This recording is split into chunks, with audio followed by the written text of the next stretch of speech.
Alright, what's up everyone? Welcome back to another Beach Boys album ranking video. So we're up to number 29 out of 30, my 29th favorite Beach Boys album, also my second least favorite Beach Boys album, depending on how you want to word it. Anyway, last video I tackled my least favorite album of theirs, in my opinion their worst, 1992's Summer in Paradise. And I had a lot of negative things to say about that one. You know, the Beach Boys are my favorite band by far, and I love almost everything they've done. But that almost is that album because, you know, it is so bad, and being able to rant about them is just, it just makes me feel a certain way because I haven't really been able to. And, you know, I'm kind of glad I let it all out in that one video because, you know, this is up to number 29, but even with this next album, it's so much better than Summer in Paradise, and I have a lot to say about this one as well. So anyway, without any further ado, number 29 out of 30, Still Cruisin, released on August 28th, 1989. Okay, so for some backstory, as I said in the previous one, the Beach Boys released their first #1 hit in 22 years with Kokomo, and basically it just reinvigorated the public into liking the Beach Boys. You know, it was the first huge song they had since Good Vibrations, and, you know, despite the amount of great music they put out in the 20 years in between that song and Kokomo, they didn't have the same level of popular appeal that they once used to. But then Kokomo came out, and everybody was all over the Beach Boys again, you know. Younger audiences loved them on Full House, everything, right? The main reason that song was important to the band was that Capitol Records saw its success and was like, holy shit, the Beach Boys are popular again. And, you know, they signed them for that. Back onto Capitol Records, so, you know, they were on Capitol all throughout the 60s, and then they left in 69 and went to Warner Brothers, but I think their final album on Capitol was 1969's 2020. So it had been 20 years until they made this album, their first album on Capitol, in 20 years. So, you know, after the success of Kokomo, Capitol was like, alright guys, let's make an album, it's just one album, we'll sign you guys for this one album, let's see what happens. And what I have right here is the 89 European vinyl, and the story behind this album was, it was basically going to be an album full of Beach Boys songs that were in movies. Because if you see the songs here on the back, you know, all the ones that have like the little extra text, that's all the ones that actually were in movies. And, you know, their plan was to make just a movie soundtrack album, basically just a bunch of different movie songs, but for whatever reason, that didn't really happen. You know, 3 of these are not on anything, and we're brand new to this album. But, you know, just to get right into it, this album is so much better than Summer in Paradise, and it's not even funny. It is, you know, it's the album that came before it, but if you listen to this one and then Summer in Paradise, it's like, holy shit, how did they devolve that much in 3 years? Main reason was probably Brian Wilson leaving and Mike Love taking full creative control over the band. But, you know, I don't know if that's true or not, because, you know, Mike did write more songs on here than Brian actually did on this album. So, you know, I'm just gonna get right into the track listing so this review's not too long. But Still Cruisin', title track, opens up the album, and unlike Hot Fun in the Summertime, the Sly and the Family Stone cover on Summer in Paradise, this is an original by Mike Love and Terry Melcher, and I personally think it is a fucking fantastic opener. One thing I will always say about the Beach Boys is that they never missed with their album openers. You know, every other album they had besides Summer in Paradise, but I'll keep making that comparison along this video, so just beware for that. But, you know, all the other 29 albums they made, every album opener was fucking spot on great, and it's no different with this album. You know, Still Cruisin', very similar vibe to Kokomo, I mean. Mike Love's whisper intro, you know, has a very similar catchy style, louder chorus. You know, the come on, let's cruise, you got nothing to lose. But it works so well, you know, despite the similarities, I think the melody is great. You know, I fucking love the chorus, Mike's vocal is great. I love Carl's vocal when he, like, when we go cruising, like, that's a really good part. You can hear Bruce on this track a little bit, and I like that because you don't really hear him much in Beach Boys and in general, so it's cool to hear him on here too. But no, I think it really is a great opener, and you know, despite this being their second worst album in my opinion, it opens up with a bang just instantly. And I honestly think that Still Cruisin' was one of my lesser favorite songs on this album, which says a lot because for one of their worst albums, and having one of my least favorite original songs on this album being a great opener just shows that it is just so much better than Summer in Paradise. Anyway, great song. I really do love that one. Number 2, Somewhere Near Japan. This one was not a movie track, just completely new for the album. The next 2 songs are the same way, but in my opinion, this is the best song on the album. It is just, you can hear it in the background. I'll let you listen for a little bit.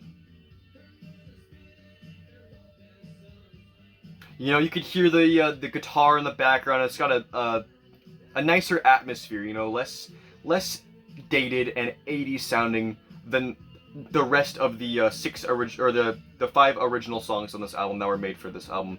All the boys, I think, have lead, like, they sing on this song. They all have their own, like, little individual parts that they sing, and it works so well. You know, just to go off on a side note, the production on this album also isn't great, but it is much better than Summer in Paradise because, you know, it feels real. You could tell there's real instruments, you know, even though they're very dated and loud in 80s like you would expect.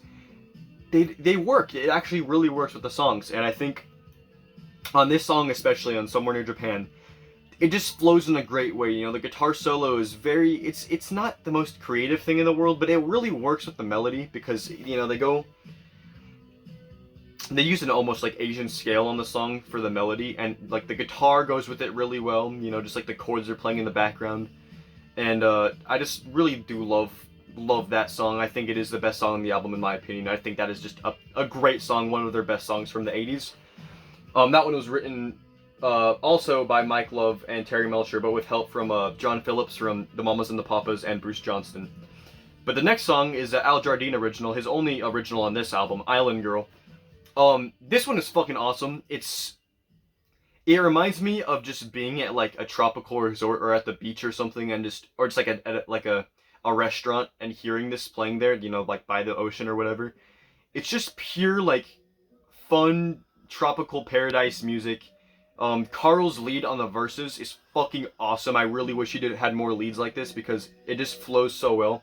I think it's a really underrated era of just like Carl's vocals in general. Like if you watch their live shows from the era, he's great. But I do love this song. I think, you know, it's not that deep or anything, but it's catchy, it's fun, it's enjoyable. Love that one. So far, it's spot on. I'll get to my issues with this album in a bit, but, you know, just from the first 3 songs, it's great. In My Car, the only Brian Wilson original on this album, and it was co-written with Eugene Landy, which I don't know if he actually had anything to do with the song. But, you know, you all know how Brian was held under a very abusive, basically like guardianship of him for a while. And, you know, he's basically co-produced and co-wrote this with Brian. He didn't, I don't know if he actually did, but, you know, it says it on the album because he probably just forced Brian to put his credits on there, to force the band to. But other than that, In My Car is a really fun song. Out of the 6 new Beach Boys songs that make it onto this album, I think it is a good one. It's not my favorite. I think out of the 6 new ones, it's my least favorite, but it is a good song. It's catchy. I like Brian's voice. And, you know, it's again, it's nothing deep, but it's just catchy and it just flows well with the album. And before I get to the next song, I'll just mention that there's 10 songs on this record. 3 of them are oldies from the 60s that they just put on here to fill time, or, you know, they were in movies too, so I think that was part of the theme. You know, those were movie songs as well at some points. They're like, oh, they'll fit with the vibe, even though they didn't complete the vibe of the album. But no, they tacked on 3 oldies at the end, which we'll get to. And then they did Wipeout with the Fat Boys, which, you know, it's written by the Surfars in like 61 or 62. So that's not original. So there's 6 new Beach Boy songs, and, you know, the first 4 of what we got on side 1 already is already great. You know, I think compared to Summer in Paradise 3 years later, it's just leaps and bounds ahead. And then even the Beach Boys self-titled, this one, I think I like the self-titled, well, I do like the self-titled album considerably more. But I think, you know, this one actually, from the new songs that we got, represents the Beach Boys a little better in my opinion, especially with the 80s production. Anyway, you know, Still Cruisin', Somewhere Near Japan, Island Girl, In My Car.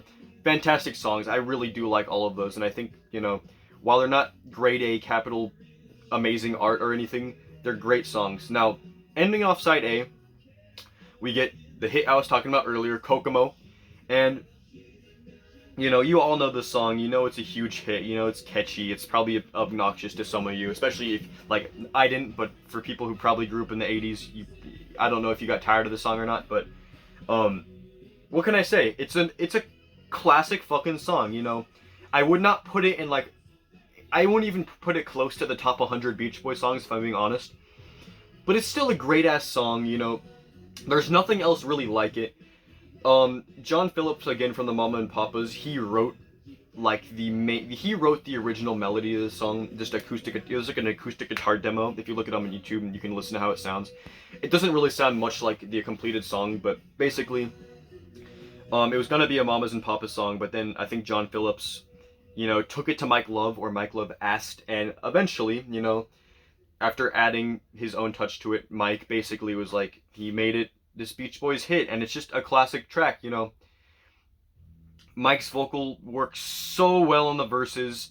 The chorus, just Aruba, Jamaica, ooh, I wanna take you, is just iconic, you know. I don't know how you even come up with something like that. That just, like, it's really fucking cheesy, I'm not gonna lie, but it's just, it's so effective, you know. And then Carl's lead on the chorus is just amazing, you know. When you watch the video and you just watch him sing it, he just looks so fucking cool. And then Mike does a sax solo. He doesn't actually do the sax solo, but again in the video, which also has John Stamos on the drums, which is kind of funny. You know, it shows him playing sax. He doesn't play the sax solo. I don't know who does, but you know, it's a classic fucking track. It's really catchy. It's one of the Boys' biggest songs, and you know, there are people who hate it out there, but I do think it's like probably the second best song on this album, along with Somewhere Near Japan, like right behind it.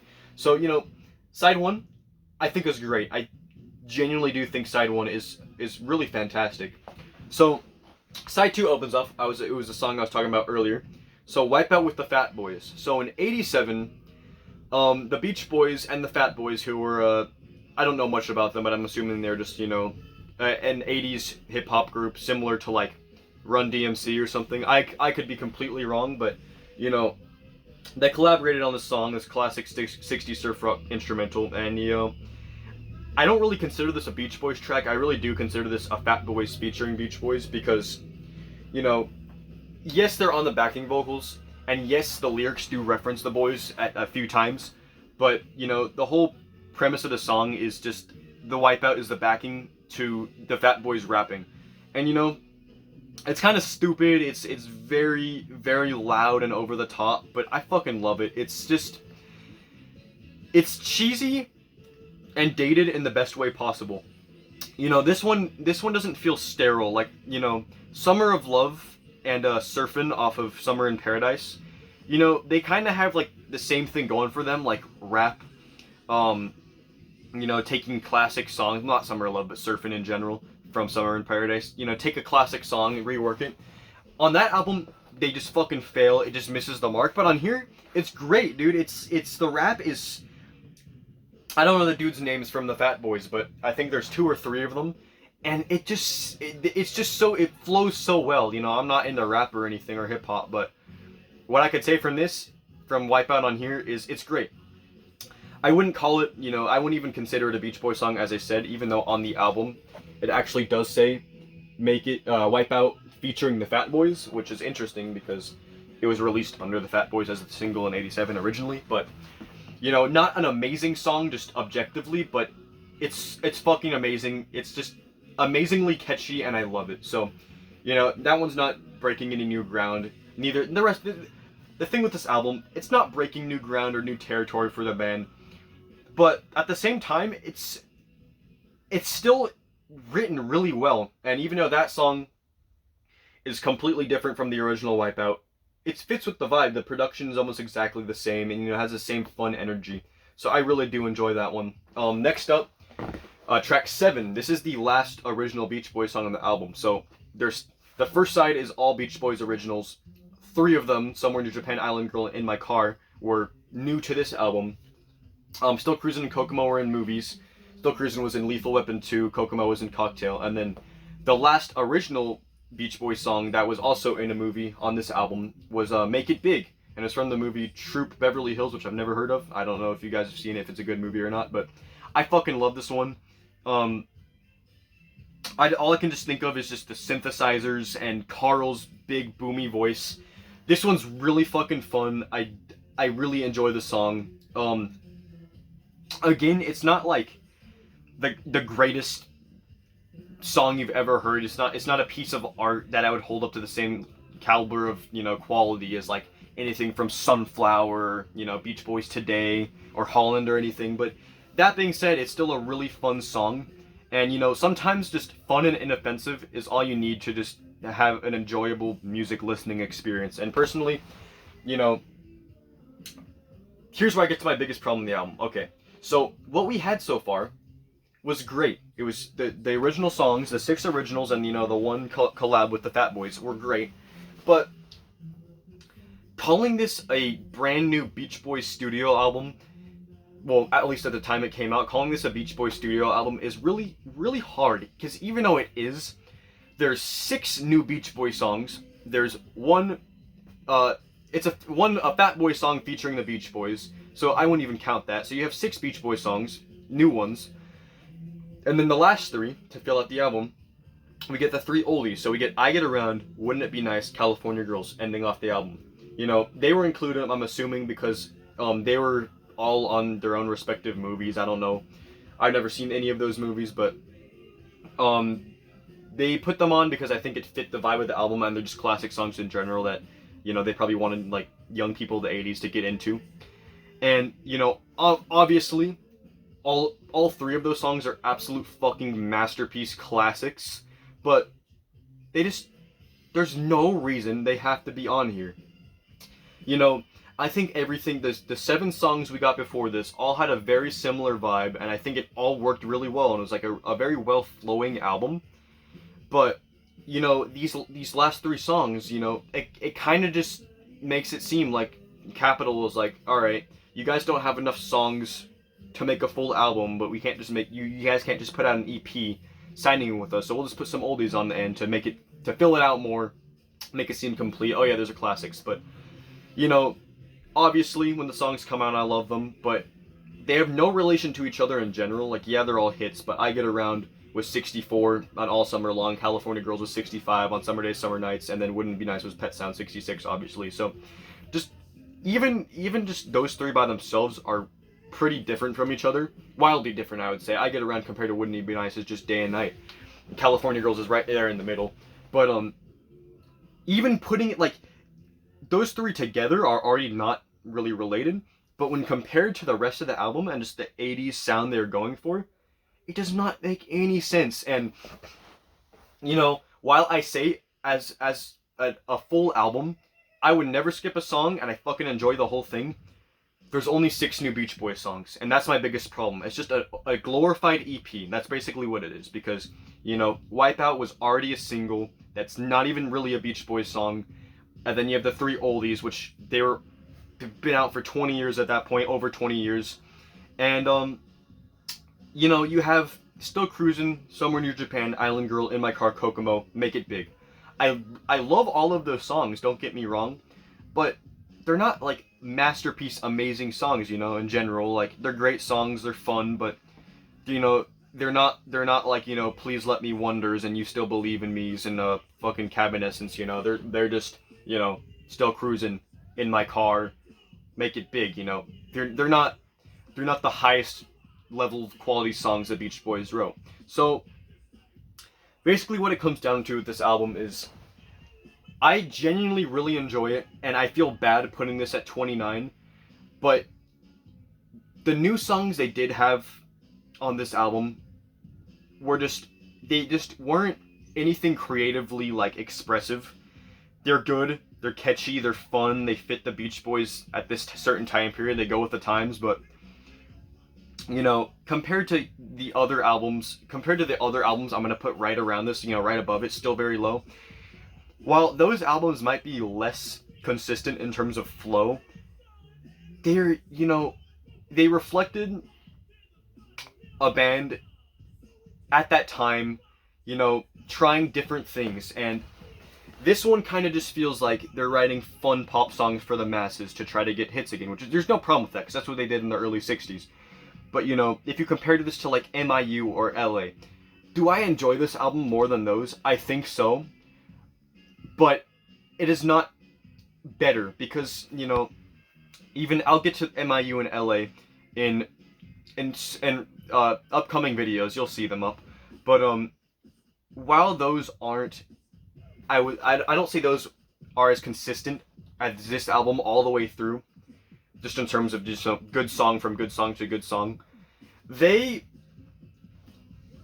just stand out more because they have their own unique sound, and you know, some of the songs on there are just fucking great. And you know, especially with Dennis still alive, this one doesn't have Dennis on it because he passed, you know, 6 years prior to this. But this one, if I have to give it an overall rating out of 10, most of the material on here ranges from like 6 out of 10 to 10 out of 10.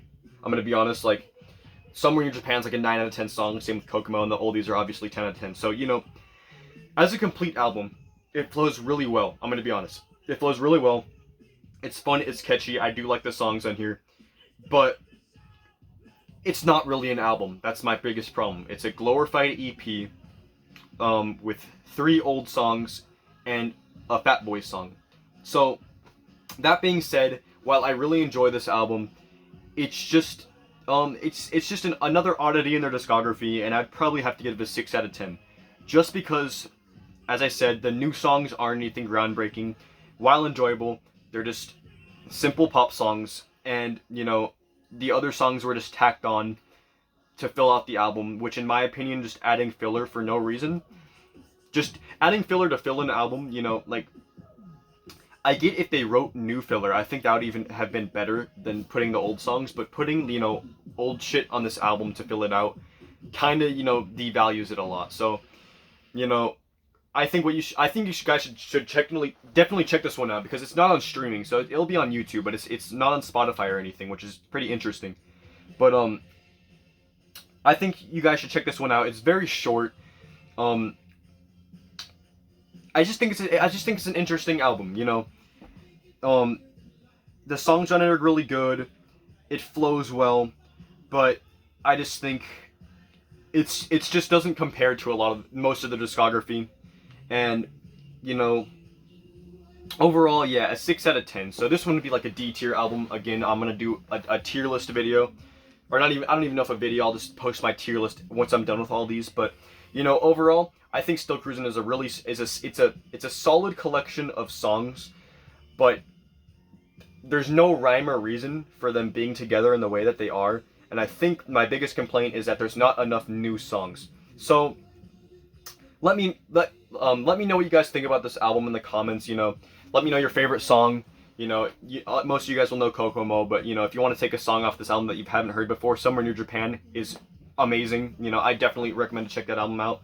But yeah, so I'll see you guys in the next video when I get to my 28th Beach Boys album. But yeah, that being said, Still Cruisin', 6 out of 10, 1989. I'll see you guys in the next one. Peace out.